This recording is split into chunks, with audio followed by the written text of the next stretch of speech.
SESDcast, Direito Imobiliário em Debate. Oi, pessoal. Hoje estamos aqui novamente no Centro de Estudos do Direito Imobiliário. Muito felizes, né, por estar novamente aqui no podcast com grandes especialistas no direito imobiliário.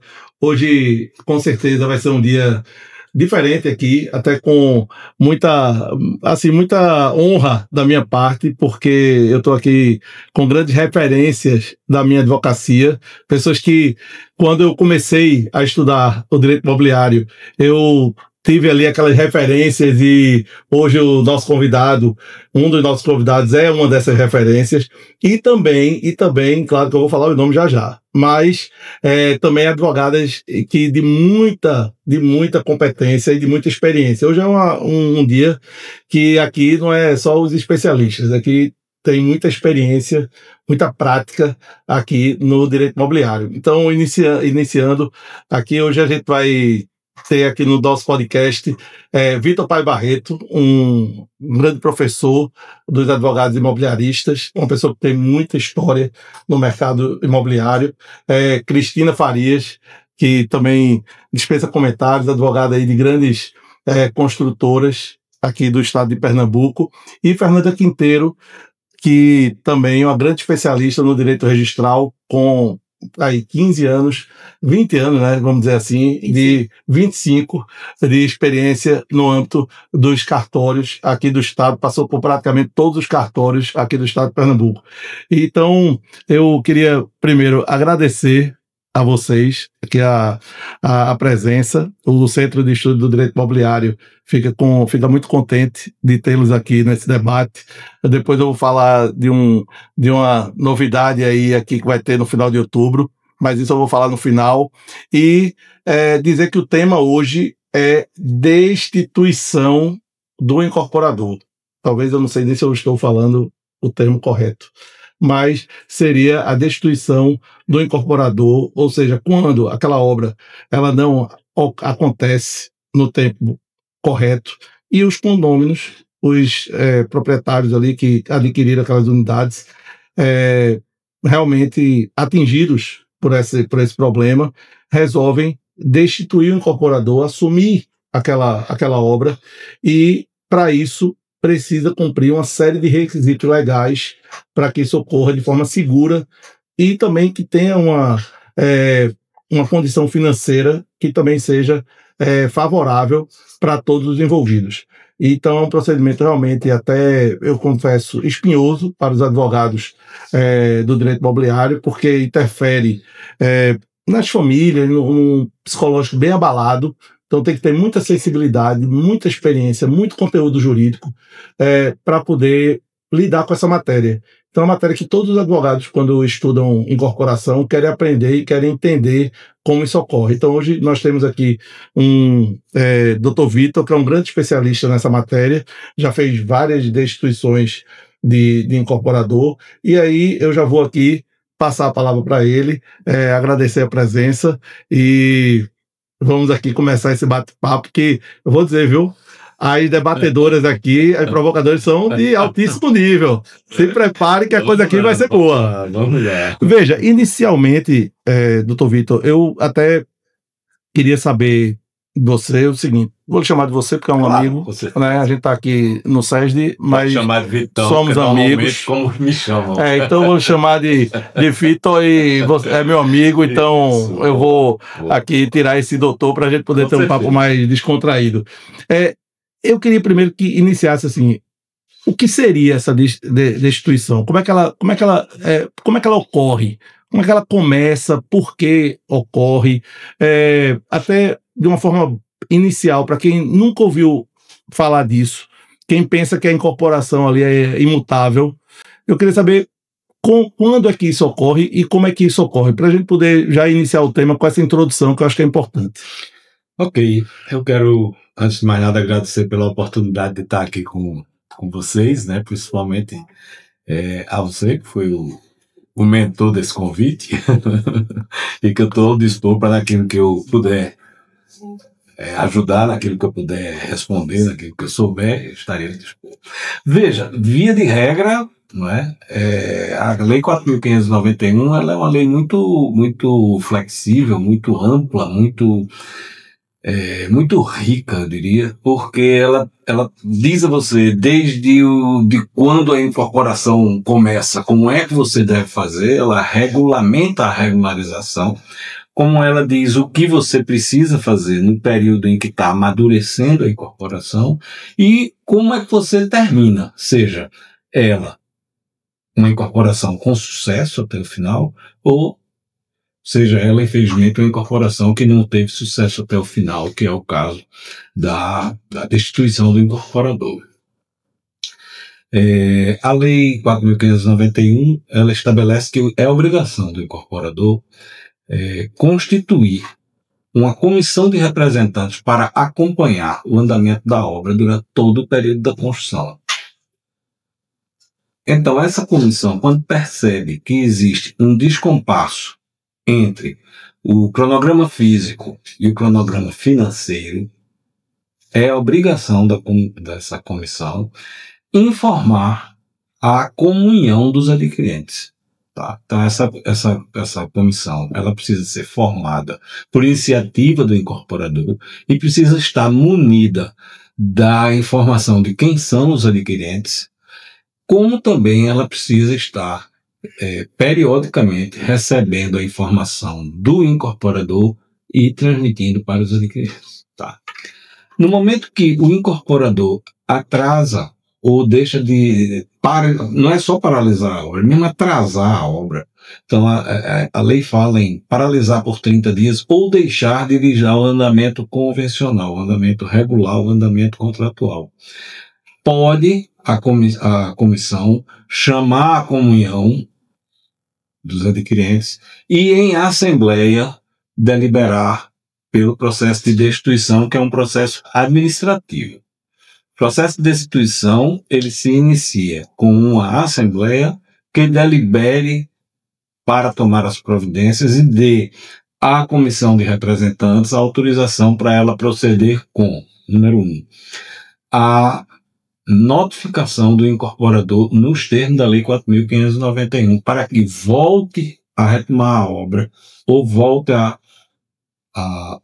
dar o andamento regular e refaça o cronograma físico-financeiro. Ele não fazendo isso no prazo da notificação, é uma notificação administrativa, ela não é uma notificação judicial, então a Assembleia volta a se reunir com o intuito de, então, resolver a destituição. Então, quem delibera é a Assembleia. Não precisa, nessas hipóteses, que o conjunto, a comunhão dos adquirentes, promova um processo judicial. Então, ela delibera, e aí vem a terceira notificação, dizendo que o incorporador está destituído por deliberação da AGE.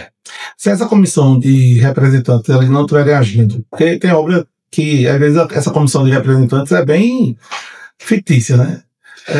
E se ela não estiver agindo, os outros condôminos, eles podem também já provocar? Sim, pode. Pode, né? Pode.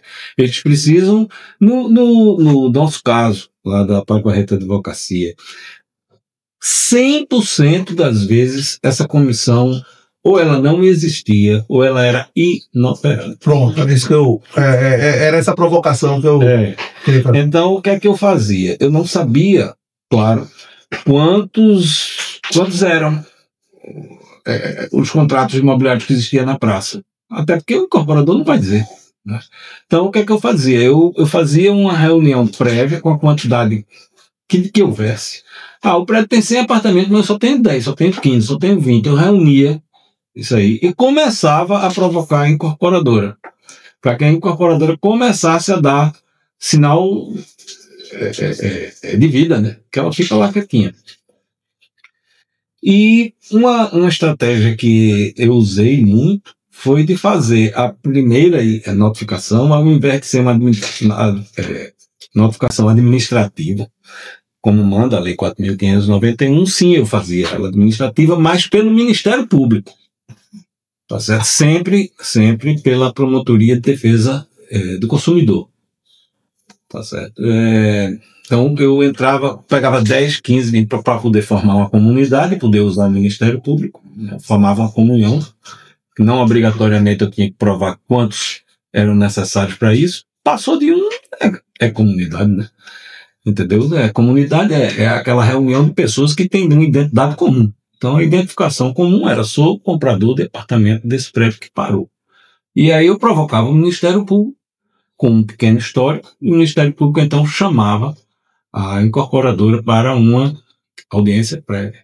Na audiência prévia, então, o Ministério Público solicitava que a incorporadora fornecesse os documentos na forma da Lei 4.591, que é a apresentação do cronograma físico-financeiro e o ponto de situação da obra. A partir daí, os trabalhos iam então se encaminhando para agregar, que a gente começava a saber então quem comprou, quantos eram, começava a agregar pessoas, contactar pessoas, para realizar um ajustamento de conduta. Via de regra, esse ajustamento de conduta resultava na destituição do incorporador, que era homologado pelo Ministério Público. E geralmente o incorporador, nesse caso, qual é a postura? Essa questão dessa contestação, ele na prática, eles contestam, eles abraçam, ou eles simplesmente... Na grande maioria das vezes, e aí não é só o incorporador, né? É alguém que está sendo compelido. A grande maioria das vezes a reação é de defesa, é claro. Não é? E eles muitas vezes chegavam ao Ministério Público para se justificar, dizendo que houve caso fortuito, motivo de força maior, e não sei o que, papapá, enfim. Depois a gente começava a fazer mais audiências, que eram mais reuniões do que audiências, onde as coisas iam ficando cada vez mais claras no sentido de que a administração precisava ser substituída. Tá? Aí a gente está fazendo um ajustamento de conduta. Eu posso lhe assegurar o seguinte, que de todas as incorporações que eu fiz, e foram, agora há pouco a gente estava conversando sobre isso no almoço, foram 68 empreendimentos, não foram 68 empresas, foram 68 empreendimentos, né? A grande maioria se resolveu administrativamente, à exceção de empresas que optaram por ir à justiça, né? Teve empresa que optou de entrar com uma recuperação judicial, ou que alguém fez um pedido de falência, e, enfim, teve que se resolver lá na justiça. Inclusive, a primeira delas foi assim, a empresa Encol. A empresa Encol, ela teve uma falência e foi assim, foi um marco histórico no mercado imobiliário brasileiro, foi a falência da Encol. Mudou até a legislação. Mudou a legislação. Isso. E veio trazer para a gente um mecanismo e umas ferramentas de trabalho com muito mais eficiência. Que são muito mais eficientes, né? A Lei 4.591 foi inovada. Doutora Cristina, me diga aí, deixa eu lhe perguntar uma coisa, que até para a gente provocar também um pouco mais Vitor e falar sobre isso, porque a sua experiência é muito grande em termos de incorporações e que não tem essa destituição do incorporador, até pelo preventivo que é feito e o trabalho aí próximo à incorporação. Mas é a importância da própria comissão de representantes, né? Que é uma coisa que muitas vezes a gente alerta e os clientes eles não se preocupam com isso, né? Eu queria que você falasse um pouquinho dessa questão aí específica da comissão de representantes. Como é que você vê se realmente vem ocorrendo, vem melhorado, ou depende muito do empreendimento? Exato. Primeiro agradecer, né, Augusto, pelo convite, por estar aqui com 3 feras, né? Fera é ela. A Augusta conhecia, a Fernanda também, estou conhecendo melhor o Dr. Vitor, né? E ainda mais no SESD, né? Que é Centro de Estudos de Direito Imobiliário, que orgulho, né, pra gente que atua na área, que milita na área há tanto tempo e que vê a devida importância do direito imobiliário e de cada vez mais a gente ter advogados especializados em direito imobiliário, né? Eu acho que a gente já passou daquela fase do advogado generalista que faz imobiliário, né? Cada vez mais importante a gente vê, porque eu acho que até hoje todos aqui nos deparamos com decisões completamente contrárias ao direito imobiliário, completamente absurdas. Então, fico muito feliz de ver essa iniciativa do SESD, ainda mais encabeçada por pessoas que estão realmente na área, né? E que atuam nesse dia a dia. Como você mesmo disse, atuo para várias incorporadoras. Graças a Deus, nenhuma nunca foi destituída, né? E espero que assim continue, né? Até porque exatamente eu acho que é um trabalho muito de análise prévia, de saber, de que eu trabalho muito com incorporadoras muito pé no chão, né? Eu acho que o grande problema da destituição até que eu falo muito das pedaladas, né? Eu acho que tem gente que lança obra sem ter o capital, né? Sem ter a possibilidade. E eu vejo muito nos meus incorporadores essa cautela, né? Hoje em dia a gente não faz estoque de terreno, aí a gente só realmente permuta quando a gente sabe que vai levar para frente, quando a gente sabe que é viável. É feita toda uma análise prévia, né? Então, exatamente para evitar esses problemas. Toda a análise do terrenista também, que eu acho que é muito importante, né? Até porque às vezes a gente sabe que no meio do caminho aí a gente pode ser surpreendido por um problema no terreno, oriundo do terrenista, e aí prejudicar toda a incorporação, né? E eu digo que a destituição é a gente mudar o piloto em voo, né? Você tá voando, cheio de passageiros, e vamos mudar o piloto aqui. Trocar o piloto, né? E será que o piloto agora está pronto? E será que aqueles passageiros vão confiar? Enfim, né? Então, boa essa analogia. Exato. E o motor da aeronave ainda tá ruim. Tá ruim. Tá funcionando, né? A questão da comissão de representante, até no Congresso de Imobiliário o ano passado, produzido pela CDI, né, da OAB, encabeçado por Érica Lócio, né, que é um dos meus grandes ídolos na área. Eu levantei exatamente esse ponto, que é um ponto que me preocupa muito. Quando a gente trabalha com o incorporador, às vezes você diz, e principalmente com a minha vivência, que são incorporadores que até hoje, graças a Deus, não passaram por nenhum problema, então muitos não veem a finalidade. Tipo assim, por que eu vou instalar a comissão de representante? Porque eu vou querer uma pessoa me fiscalizando, né? Enfim. Já passei por isso, né? muitas vezes. Exatamente. E às vezes a obra está toda regular. E eu digo, olha, não tem nenhuma regularidade. Entendeu? Então a gente tem essa dificuldade. Eu queria escutar um pouco do senhor até. Eu acho que a grande dificuldade da 4591 é ela não prevê uma penalidade para essa não instalação da comissão de representante, né? Eu falo muito da questão do patrimônio de afetação, de tudo. Eu digo, olha, você tem o benefício do RET, você tem outros benefícios, entendeu? Então, assim, eu acho que a 4591, ela inovou bastante, né? Eu acho que aí a gente passa por CDC, enfim, por vários pontos aí. Eu acho que é uma garantia também para o consumidor, né? Mas eu acho assim, o que a gente vê na prática hoje em dia, principalmente aqui no mercado Nordeste, né? A gente atua muito, o Caribe Advogados, a gente atua muito em Pernambuco, Alagoas, Paraíba também. Então, assim, o que eu vejo aqui, principalmente nessa parte de incorporação, é a não instalação da comissão de representantes. Sim, principalmente do Nordeste. Exatamente. E já passei por situações como terrenista, né? Porque a gente também atende alguns terrenistas, de eu querer ter acesso a essa lista dos adquirentes em função exatamente de atrasos justificados de obra, e a incorporadora não tem interesse, né? Ela já está ali na dificuldade, ela já está no atraso de obra. Então, assim, quando você chega como terrenista querendo essa informação de quem são os adquirentes, né? Então, assim, toda essa dificuldade como se realmente. você estivesse colocando uma cláusula que assegura o direito da outra parte, né? Exatamente. Aí o seu cliente não gosta. Mas é direito, né? E que às vezes é importante para até você explicar que aquela cláusula vai dar um equilíbrio, que vai dar uma psicologia importante para as partes na frente. E né? a transparência, E né? a transparência. A transparência. Isso. Até para você evitar uma destituição, porque a gente sabe que, infelizmente, a gente enfrenta consumidores dos mais diversos níveis, dos mais diversos conhecimentos.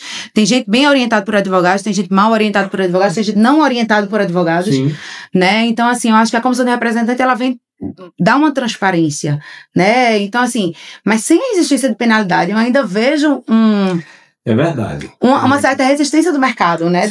Em instalar essa comissão. Eu queria que o senhor falasse um pouco sobre isso. Assim, a gente precisa distinguir bem, né, o que é direito, o que é dever e o que é obrigação, tá certo? Então, quando a gente fala de instalar a comissão de representantes, isso é um dever da empresa fazer isso. Isso é uma previsão legal. E imagino eu que o legislador, quando fez isso, fez pensando em grandes incorporações. Então, por exemplo, você precisa lá na frente, e aí não é dever, é obrigação, prestar conta, está lá na lei, prestar conta periodicamente de como é que está o andamento da obra. Ora, se você tem uma comissão de representantes da comunhão, você vai falar com 3 pessoas. Se você não tem, Você vai estar falando com 100, 150, 200. E aí, cada um tem uma dúvida diferente. E eles não têm o momento de singularizar a pluralidade. Eles não se conhecem, Lúcio. Eles não se conhecem.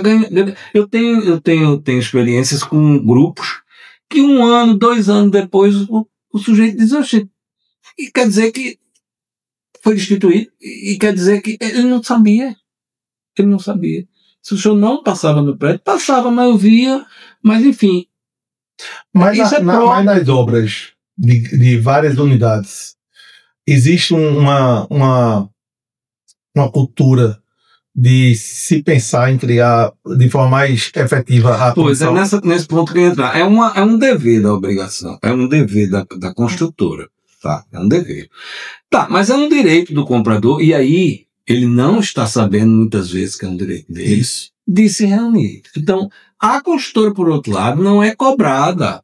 Isso. É preciso também ver esse lado. Muitas vezes as pessoas compram, mas ninguém chega e diz assim, gente, que dia vocês vão convocar a construtora, vai convocar a gente para fazer aquela comissão de representantes? No começo você estava dizendo assim, nossa empresa ela trabalha com capital próprio. As empresas que são filiadas ao nosso escritório trabalham com capital próprio. Beleza.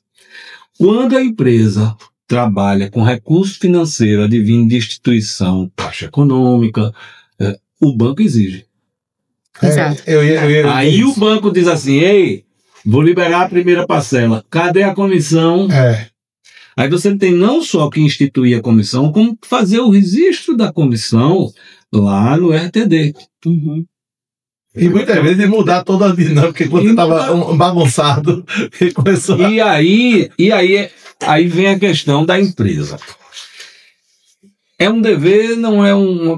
Bom, mas quando ela faz isso, ela minimiza risco. Perfeito. Também acho. Concordo plenamente. Ela minimiza risco, porque ela diz, eu estou avisando. Então a gente tem excepcionalidades, como por exemplo, nós tivemos uma pandemia. Mas quantos compradores de imóvel passaram pela pandemia e não souberam quais foram os efeitos da pandemia na obra que ele comprou? A grande maioria. A empresa não tinha comissão, a empresa não forneceu aos compradores, até porque na maioria das vezes ela não queria mesmo. Quem perguntou não vou responder. E a comissão inexistindo, ninguém foi lá dizer quais foram aqui as dificuldades, porque nós tivemos dificuldade na compra de aço, todos os insumos, né? Você lembra disso? Né? Elevadores, estruturas, a gente teve aumento, chegou a quase 100%. Fora a própria paralisação das obras, né? Que a gente passou muito tempo com a obra paralisada. Mão de obra, porque o governo disse, está proibido de botar esse povo dentro da obra, porque vai morrer gente, cara. Sim, mas aí a comissão não existindo ou não tendo a consciência de que ela é a pessoa para mediar, ela é a ponte entre a comunhão de adquirentes e o produtor. Ela é a ponte, tá? Como ela também não tem essa consciência, ficou aquele vácuo. E obras que pararam, obras que atrasaram, terminaram na justiça. Aí chega na justiça, pronto. Tem juiz que entende que a comissão é obrigação, tem juiz que entende que a comissão é um dever, tem um juiz que entende que ele pode fazer ou não pode fazer, enfim. Agora, nenhum juiz, inclusive, por conta de que está de frente a uma questão de direito do consumidor, e aí a gente tem a questão também da hipossuficiência. Não vai ter juiz que também entende, esse povo não entende disso, minha gente. Ninguém esclareceu isso. Entende? É uma questão muito polêmica. Verdade. E na verdade, até se a gente for pensar por esse prisma, a comissão de representante ela facilita realmente, porque com certeza. Vamos supor, em vários aspectos. Eu quero fazer uma alteração do projeto. O que foi? Eu acho que a comissão de representante ela, né, lhe dá esse vínculo com os compradores, né? Claro. No caso, a maioria dos nossos contratos, a gente prevê aquela questão dos 30 dias, né? No caso, Fortuito, Força Maior. Mas quantas construtoras fazem? Pois é. Entendeu? Porque elas contam com aquele 36 meses, eu tô no meu prazo, eu dei uma atrasada aqui, eu corro lá na frente. Só que assim, e o comprador, né? E o outro lado, e quem tá esperando. É até como o senhor estava dizendo, né? Tem gente que juntou a vida toda para comprar aquele apartamento, né? Então, assim, pra gente pode ser mais um apartamento que está sendo comercializado, mas tem, né? Essa história, né? A incorporação tem uma parceria entre quem está exato. comprando e quem está construindo. Sim, são parceiros. Então, são parceiros. É um contrato de adesão.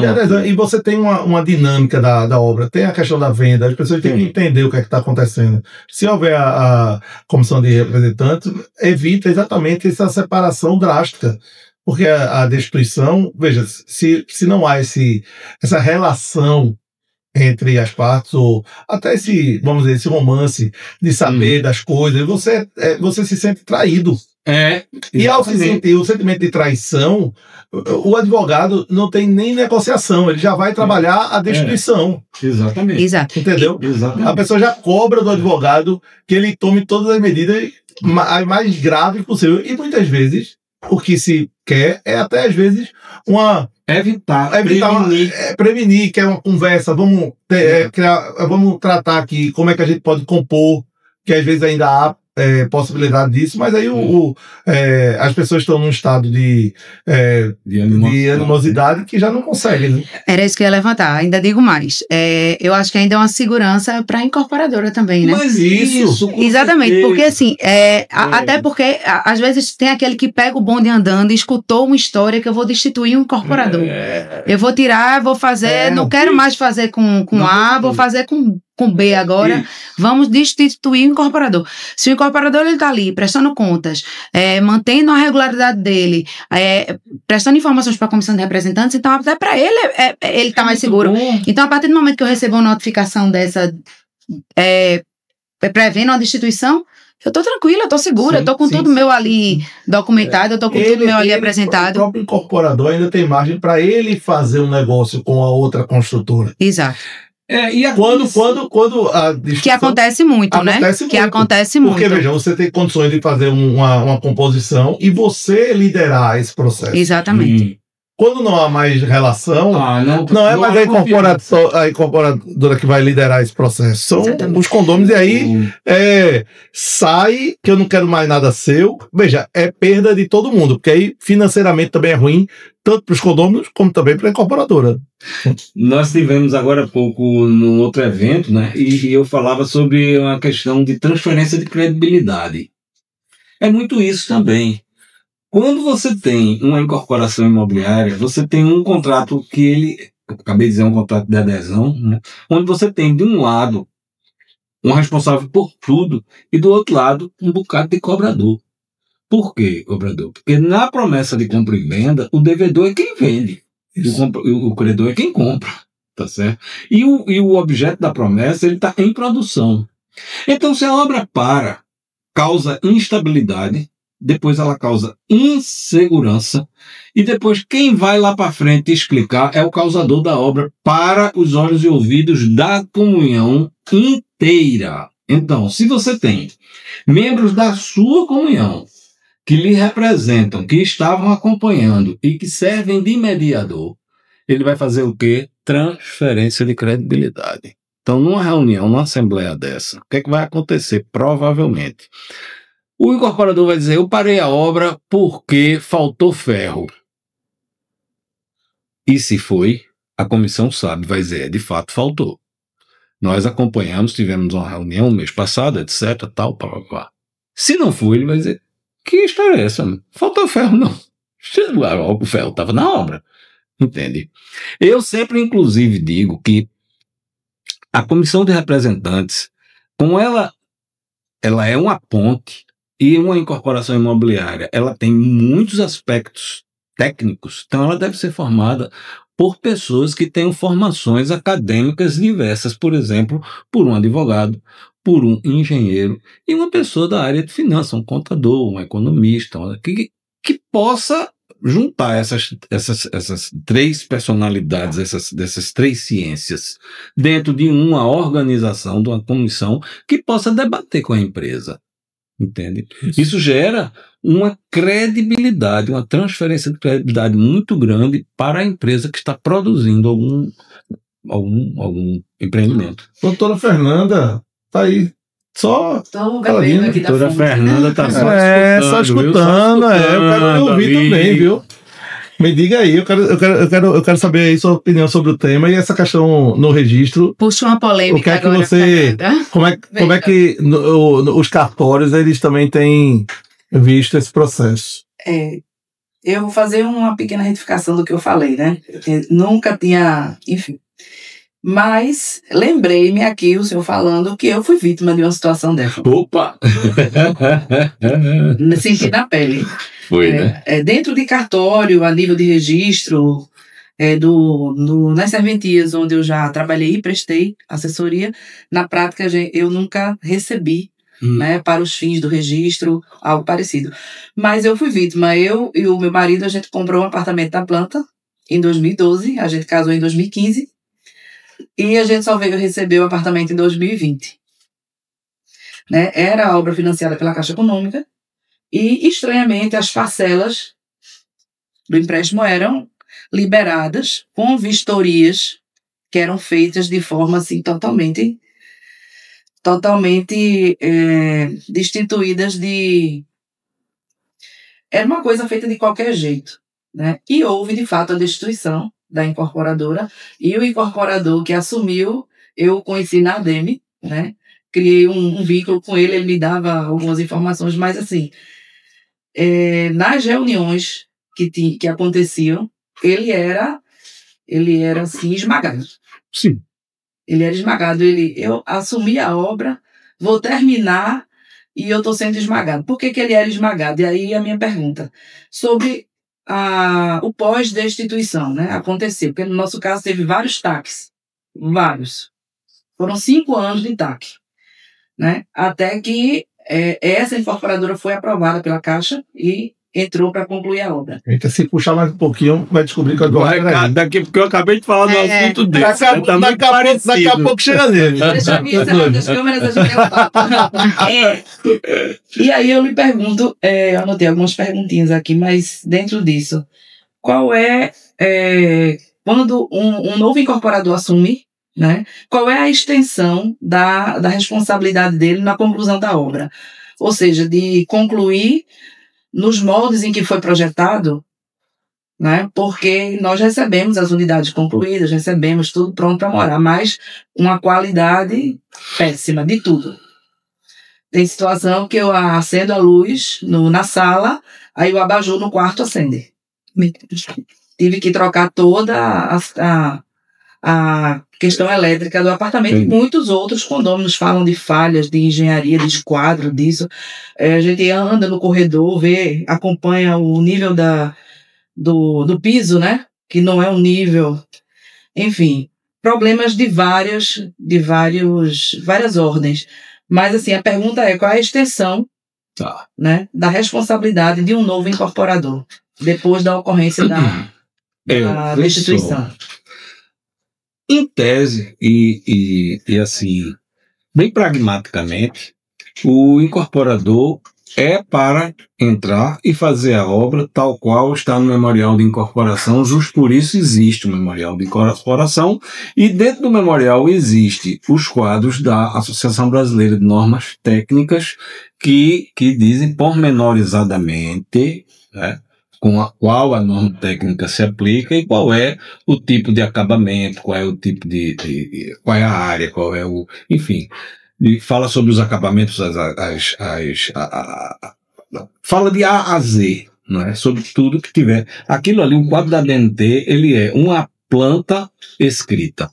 É a planta da obra executiva escrita, tá certo? É uma planta escrita. Em vez de ser desenhada, ela é escrita. Muito bem. Ô, Vitor, e ele tem que fazer daquele jeito? Não, obrigatoriamente. Quem foi que destituiu o incorporador? Foi ele? Não. Ele está sendo contratado por uma comunhão de pessoas que se associaram em função de terem um problema comum, que é uma obra paralisada. Então, na hora que ele é convidado e na hora que ele aceita fazer, ele precisa também regular essas bases, quais são. Eu já tive várias formatações diferentes. Depende também de quanto os condôminos querem gastar também. Né? Eu já tive, por exemplo, isso. Eu já tive formatação em que o incorporador assumiu para realizar exato e fielmente o que está no memorial. Outros assumiram para finalizar as partes de uso comum do empreendimento e tirar bits da unidade principal, que é o bloco arquitetônico, e contratou a construção de finalização de cada apartamento individualmente. Então a obra precisa de, sei lá, vamos fazer números bem redondos, de 10 milhões para terminar. Mas a gente precisa começar a habitar o prédio, nem todo mundo tem dinheiro. Aí quanto é que custa a parte comum? A parte comum custa 5 milhões. 5 milhões a gente pode. Por quê? Porque 5 milhões vai caber no meu bolso, vai caber no seu. Né? O dela, ela teria dinheiro para pagar até o apartamento todo. Perfeito. Então a gente faz um contrato, que é o da comunhão, para terminar as partes comuns, e aí é botar elevador profissional, terminar a piscina, playground, portaria, as instalações elétrico-sanitárias, hidráulicas, mais o acabamento de cada unidade, que inclusive é um tal peso maior da construção. Cada um promova o seu. Já tive opções da pessoa mesmo contratar a construção com algum empreiteiro, e já tive incorporações em que a empresa construtora que terminou a unidade principal foi fazendo homeopaticamente cada apartamento, terminando cada apartamento ao preço de conveniência de cada cliente. E às vezes a construtora compra a unidade e, às vezes, faz do jeito que ela quer e vende. Tem também. Ô, doutor Vitor, e nesse caso que a gente tem o agente financiador, a instituição financeira, ela tem alguma responsabilidade? Tem. Porque, na verdade, ela não deveria fiscalizar a obra, ela não se responsabiliza por essa entrega, né? Ela vai liberando as parcelas. Entendeu? Porque eu sei, exato. No meu entendimento, ela tem total. Exato, é o que eu acho também. Ela tem total, porque, vê só, a maioria, grande maioria, se não a totalidade das incorporações, elas não paralisam por falta nem de engenheiro, nem de cimento, nem de tijolo, nem de areia, nem de ferro, nem de luz. Não, não é assim. Ela paralisa porque faltou dinheiro. Então, se a instituição fez um cadastro prévio, fez uma aprovação do incorporador, está acompanhando a obra para liberar fases, etapas da obra, e liberou sem a etapa estar pronta, ela é totalmente, na minha opinião, ela é solidária, gente. Claro. Ela é solidária. Até Existe porque uma solidariedade. eu acho que até perante o mercado, eu acho que quando você vê uma obra financiada, acho que até você tem aquela, né? Não, aquela então, segurança. Mas tem um caso que Vitor acompanhou, eu era um dos, o nome era meu cliente.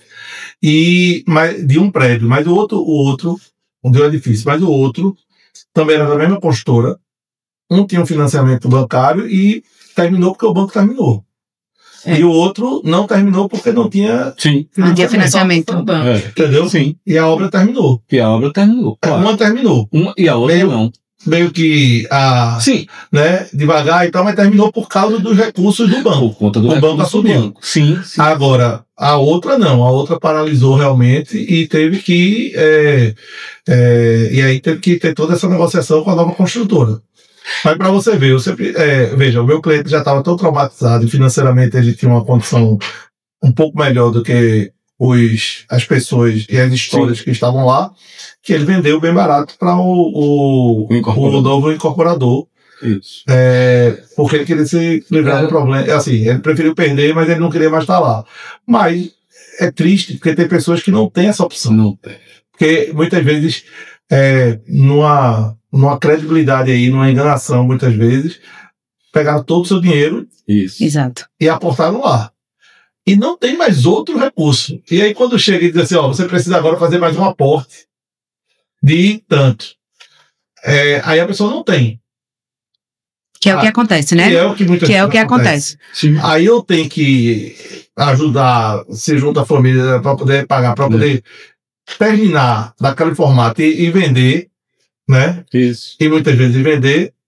Ou ele tem que entrar numa negociação péssima. E aí ele perdeu todo o dinheiro, recupera ali, às vezes 60%, 70%, quando com muita sorte, às vezes menos, e é um prejuízo enorme. É verdade. Eu vejo, quando um incorporador coloca uma placa de um agente financeiro, eu volto para aquele tema da transferência de credibilidade. Às vezes tem cliente que liga para mim e diz assim, Vitor, eu tô pensando em comprar um imóvel na planta que é no prédio tal. Tu conhece esse incorporador? Tu conhece seu fulano de tal? Tu conhece? Tem placa de banco? Tem. Qual é o banco tal?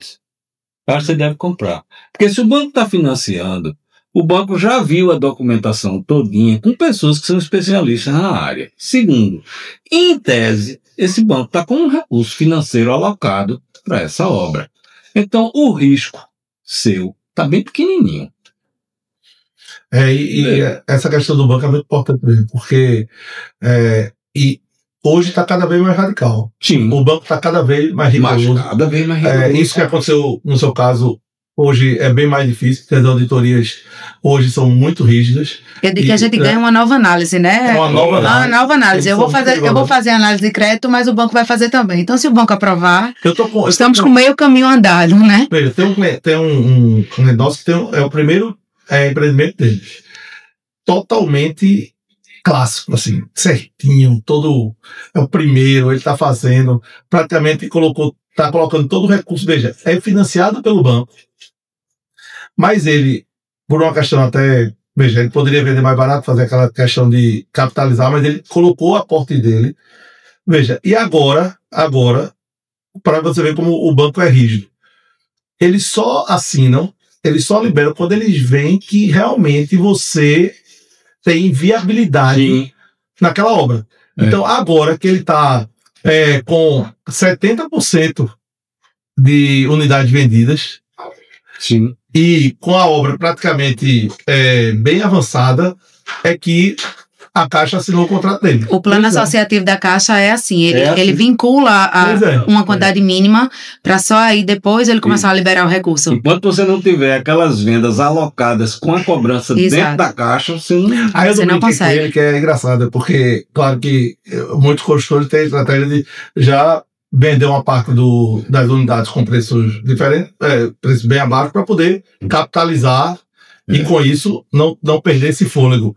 Aí ele agora vai assinar o contrato da Caixa, aí a gente, ele é amigo de infância nossa, é o primeiro prédio dele, aí ele disse que ele tá com o tubo de oxigênio, só que quando ele tirar, ele vai pra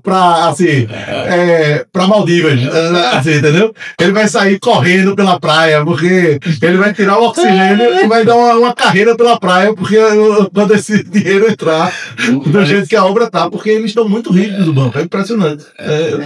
Mas veja só, voltando só para fechar aquele tema que a gente começou, né, da questão do incorporador, quando o novo incorporador chega, perfeito. Veja só, há uma questão aí muito também de comportamento, né, tá? A palavra negócio, ela vem de negação do ócio. Né? Então, quando as pessoas aderem a um empreendimento, elas estão aderindo a algo que é movimento, ok? Quando isso paralisa, voltou a ser o ócio. E essas pessoas todas vão olhar para o incorporador e dizer, ele é o culpado. Qualquer pessoa que sentar nessa cadeira vai ocupar a cadeira do culpado. Se não tiver uma boa assessoria de psicologia, tanto para preparar a pessoa que vai sentar na cadeira do culpado, como para preparar as vítimas. Tá certo?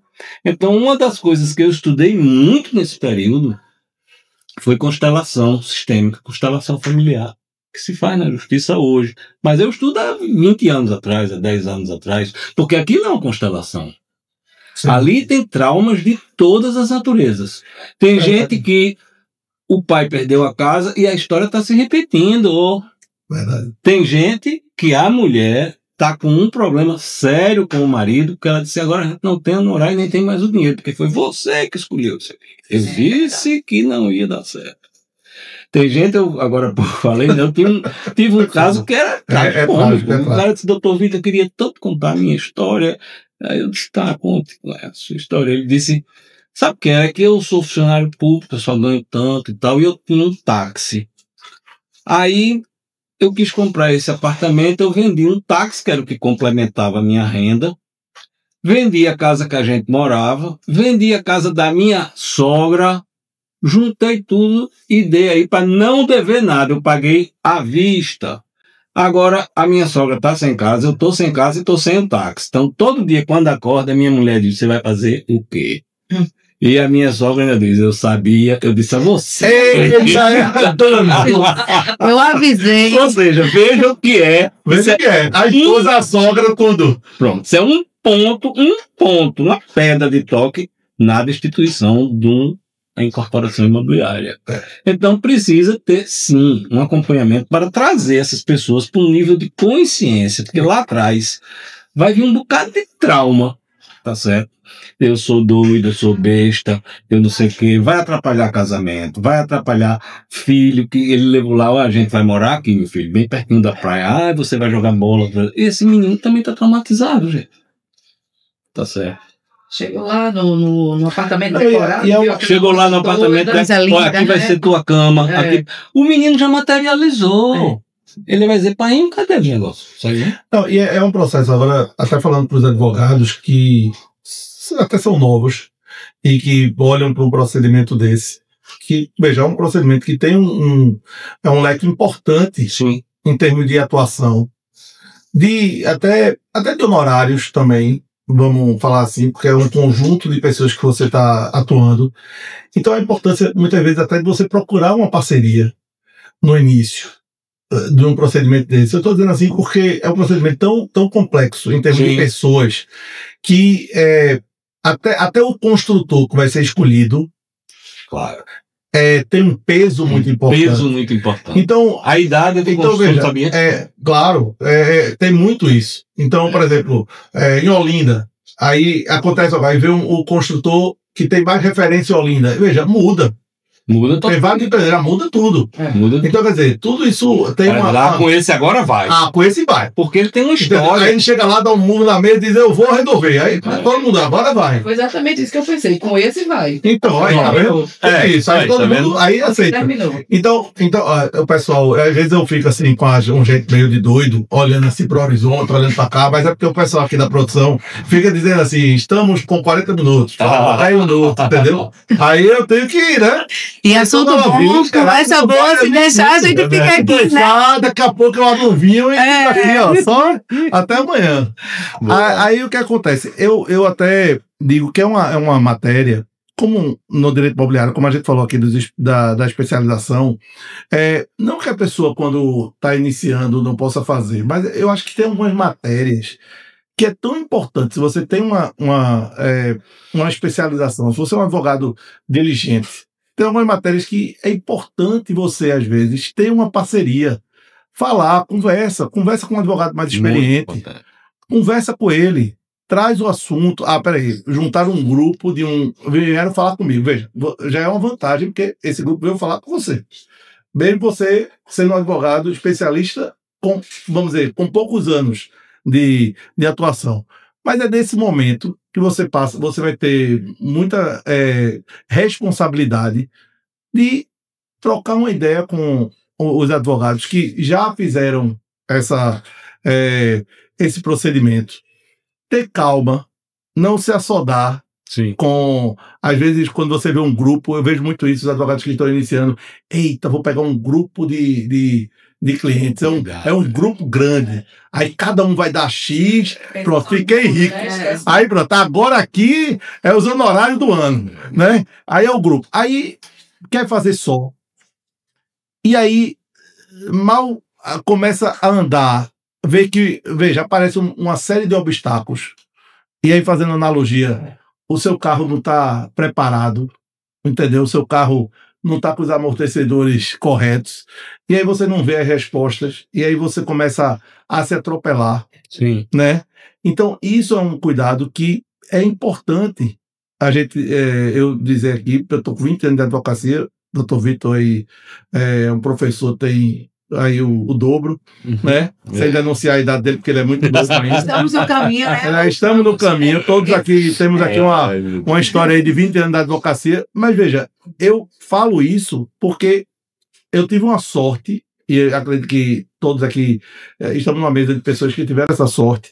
Eu tive uma sorte de quando eu comecei a ter um advogado, que foi o doutor Luiz Advíncula, que eu tinha ele como uma referência. e eu conversava muito com ele. Sim.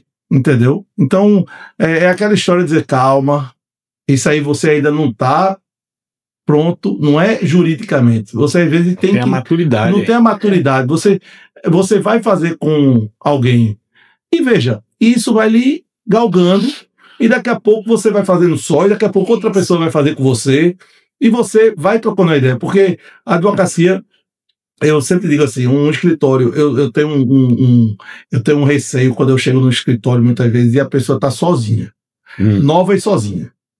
Que eu vejo que a pessoa não troca ideias com quase ninguém. Né? Então, porque essa troca, essa conversa na advocacia é muito importante, né? Ô, Lócio, e ainda para fechar esse tema nosso da questão de quem senta na cadeira do culpado, existe um lapso temporal entre o momento em que o incorporador é destituído e o momento em que o novo incorporador é contratado. Vocês sabem normalmente quem é o culpado nesse lapso temporal, não? O advogado. E sabe por onde começa a culpa? Normalmente, e não é consciente, eu sei, eu passei por isso tudo. Começa a trocar ideia, esse advogado está demorando tanto. Eu acho que tivesse, lembra que ele disse que não é para entrar na justiça? Se tivesse entrado na justiça, já estava resolvido. Isso. Aí isso vai formando número.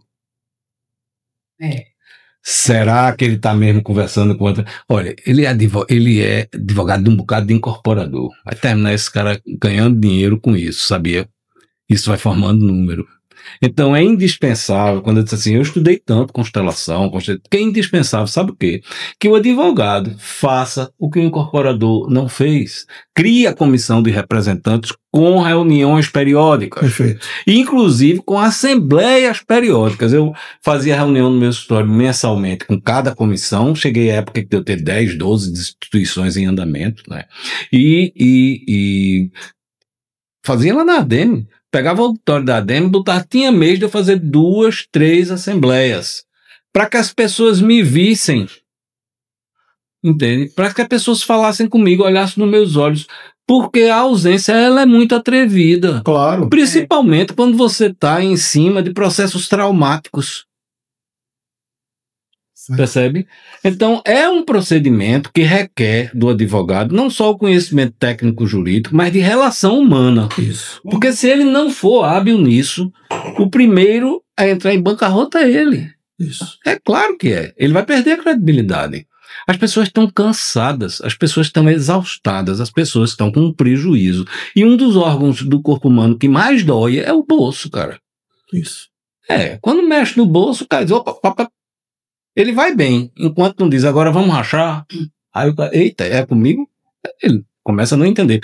Eu tive alguns, vou dizer só um, que eu falei durante uns 10, 15 minutos, iniciando uma assembleia e dando o ponto de situação de onde nós estávamos, né?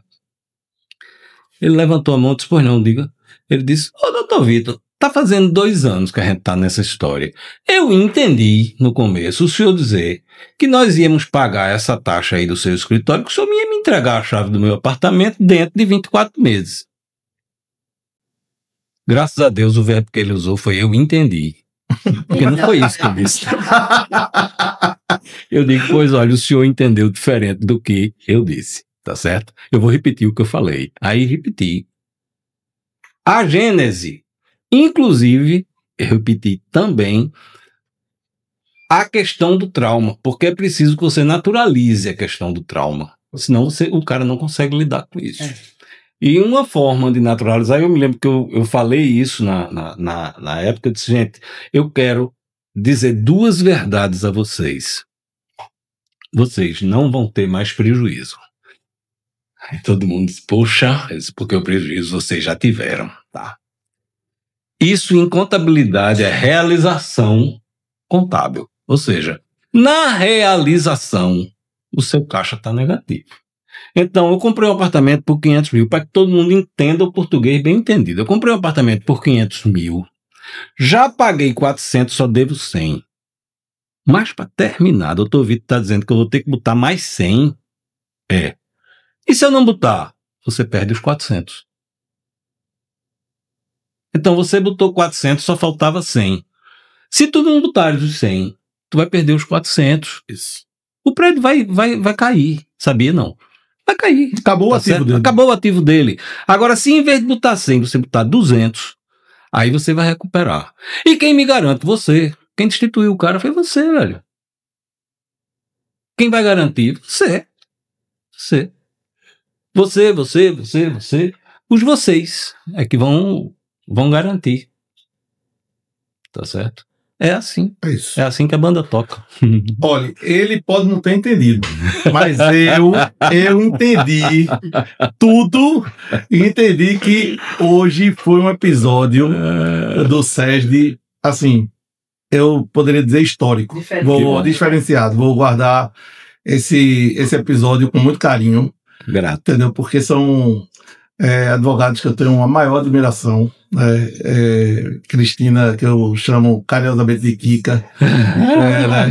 Fernanda. Meus amigos me chamam de Kika e você é meu amigo. Então você tem total abertura para me chamar de Kika. Kika, Fernanda e Vitão, né? Vitão. Mas que realmente é uma grande... Sempre é uma aula.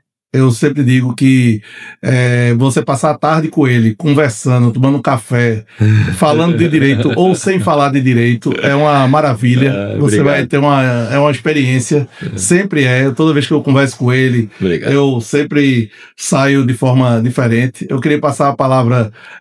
eu vou passar a primeira palavra para elas, né, para as últimas considerações. Claro. E depois vou passar a palavra para você para as considerações finais e a gente encerrar aqui o nosso episódio de hoje, que realmente fez toda uma diferença aqui para o nosso Centro de Estudos do Direito Imobiliário.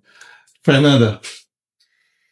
Veja, as minhas considerações, elas se direcionam ao fato de não só me conhecer como profissional, mas o seu entendimento de que a advocacia vai além.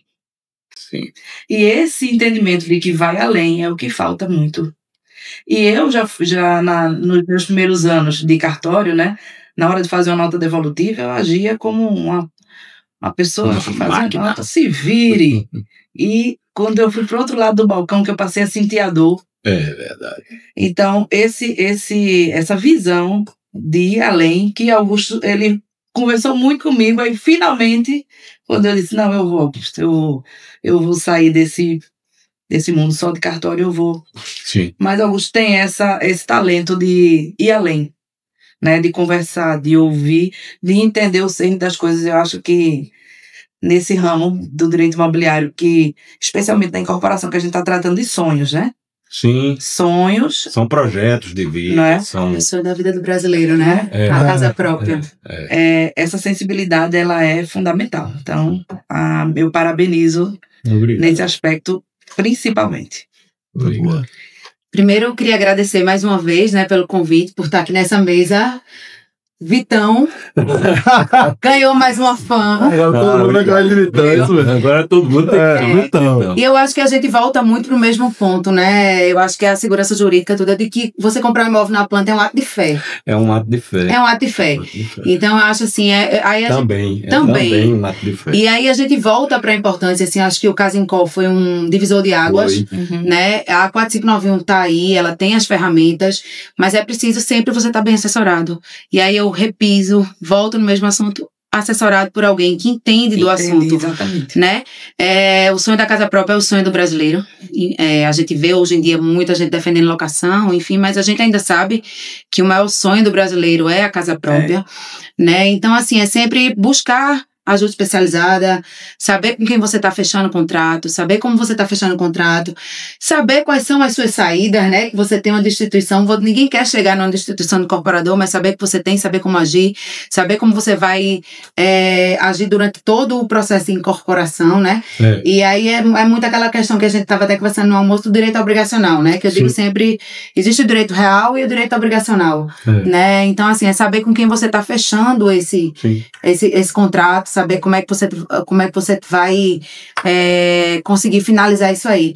Então, só agradecer realmente Augusto, Fernanda, Doutor Vitor, foi uma honra estar aqui com vocês. Essa frase vai ficar, né? De transferência de credibilidade. Exato, A mudança do dia. Vê, quando você falou assim, eu comecei a observar que a gente precisa humanizar a questão do atendimento. E a maioria das pessoas, quando elas procuram um advogado, elas estão procurando um técnico para ir para a justiça. Mas a função do advogado não é essa, não. Essa é também. Tá certo? Essa palavra, advogar, quando a gente vai para a origem dela, ad é em lugar, vocar é falar. Então o que você vai fazer é falar no lugar do outro. Isso. Defender os Na justiça ou não. Mas para você falar no lugar do outro, você primeiro precisa conscientizar o outro de qual é o lugar dele. Senão você vai fazer uma bobagem, com certeza. Porque ele está fora da consciência. Perfeito. Não é verdade? Uhum. E eu não lembro de ter atendido algum cliente na minha vida toda de advogado que tenha chegado dizendo: eu fiz uma besteira, cara. Não. Todos chegam. Conhece o ano? Conheço. Não acredito que aquele cara fez comigo. Diga, é mesmo, porque ele não fez nada, né? Só o outro que fez. Aí a gente vai escutar e fazer a anamnese, né? E muitas vezes eu paro o atendimento e digo assim: ó, vê só, vamos fazer um divisor de água? Tu veio aqui para arrumar uma pessoa que prove que tu tem direito, ou tu veio para resolver a questão? Para resolver, isso. Você quer resolver a questão ou você quer provar que tem direito? Isso mata aquela história. Se tivesse ido para a justiça, já tinha resolvido. Se tivesse... Gente, tem que humanizar. A justiça nem sempre, ou na maioria das vezes, não é o melhor caminho. Né? Às vezes o advogado consegue um abraço das partes e resolver o problema. Pois é. Muitas vezes o que acontece é, você está delegando à justiça que vai analisar o fato, não vai analisar as circunstâncias todas, né? Não está no direito criminal, não é? Está no direito contratual. Mas tem todas essas implicações que precisam ser vistas para não ficar desumanizado. Né? Sem dúvida. Pessoal, olha, com essas palavras maravilhosas, a gente vai encerrando aqui o episódio do SESDcast, né? E dizer também que agora no final de outubro, a gente já acompanha aí o Instagram do SESD Cursos, e também o YouTube e o Spotify. Esse podcast vai estar no YouTube do SESDcast e também no Spotify. Mas acompanhando lá o nosso Instagram, vocês vão ter as datas do curso que nós vamos ministrar, que na verdade, estou muito contente porque o Dr. Vitor já aceitou. Então ele vai ministrar um curso aqui no SESD sobre destituição do incorporador, esse tema aqui que a gente falou, mas aí destrinchar todo o procedimento, falar realmente das nuances, da parte técnica, toda essa parte das minutas, das assembleias, então toda essa parte da qual quem já fez quem sabe mostrar. Não pode fazer isso. Como assim não pode fazer isso? Você pode sim. Você vai poder se inscrever no curso. Calma. Então veja, o que é que vai acontecer? Todos vocês entrem lá no Instagram e verifiquem lá as datas que a gente, nos próximos 10 dias, a gente vai divulgar. E aí vai ser um prazer que todos participem.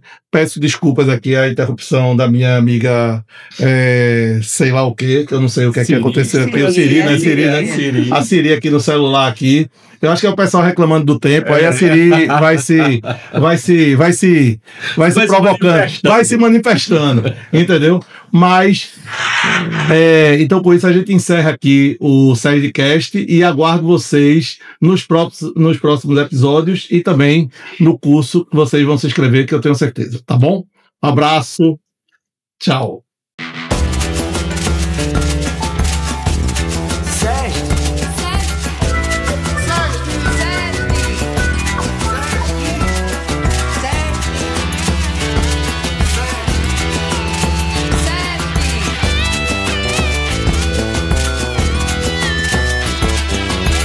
SESDcast, Direito Imobiliário em Debate.